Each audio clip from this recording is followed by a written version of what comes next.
ప్రభు యేసుక్రీస్తు నామమున మీ అందరికీ నా ప్రేమపూర్వక వందనాలు. ఇక్కడ మేము చేరియాలనే ఈ ప్రదేశానికి వచ్చాము. ఈ చేరియాల జనగం దగ్గర ఉంటుంది. ఈ జనగంలో ఇక్కడ ఈ ప్రదేశానికి వచ్చినాము. ఇక్కడ నాకు ఒక తాత కనబడ్డాడు. తాత ఏం పేరు నీ పేరు? యేసుదాసు. యేసుదాసు. యేసుదాసు అంట. యేసుదాసు. యేసుదాసు అంట.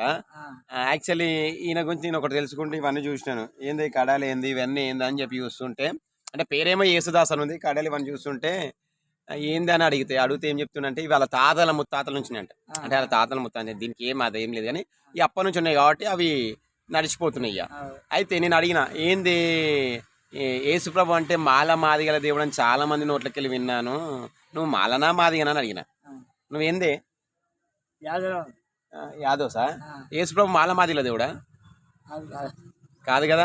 ఆయన అందరి ప్రభు, మాల మాదిగల దేవుడు, అందరికి దేవుడు. యాదవ్స్, రెడ్డిస్ ఆ కులం లేదు ఆయన దగ్గర, మతం లేదు. ఆయన ప్రభు అందరికి ప్రభు. చాలా మంది ఎలా మంది ఏమంటారు, అందరూ యేసు ప్రభు గురించి తప్పుగా ప్రచారాలు చేస్తున్నారు. నిజమా కాదా అని చెప్పి ఒక మాట చెప్పి, యేసు ప్రభు అందరి దేవుడా కాదా? అందరికి దేవుడే యేసు ప్రభు. యేసు ప్రభు అందరికి దేవుడే. నేను చూసిన తాత 40 సంవత్సరాల నుంచి 40 సంవత్సరాలు ఇప్పుడు ఇలా కుటుంబం వీళ్ళందరూ దేవుళ్ళు ఉన్నారంట. చాలా మంది చెప్తున్నారు ఎవరైతే ఈ మాటలు అంటే ఎవరైతే మాల మాదిగల దేవుడు ఆయన మనవుడు కాదు, అది దేవుడు ప్రదేశానికి చెందినోడు కాదు. ఏమంటావు?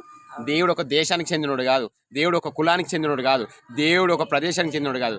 దేవుడు అన్నాడు సృష్టి మొత్తానికి దేవుడే. నిజమా కదా? రాజ్యానికి దేవుడు, మొత్తానికి సృష్టి మొత్తానికి దేవుడే. ఈరోజు అది తెలుసుకున్నప్పుడు నిజ దేవుడు ఎవరో మీకు అర్థమవుతుంది. Thank you so much. వందనాలు చెప్పి అందరికి వందనాలు.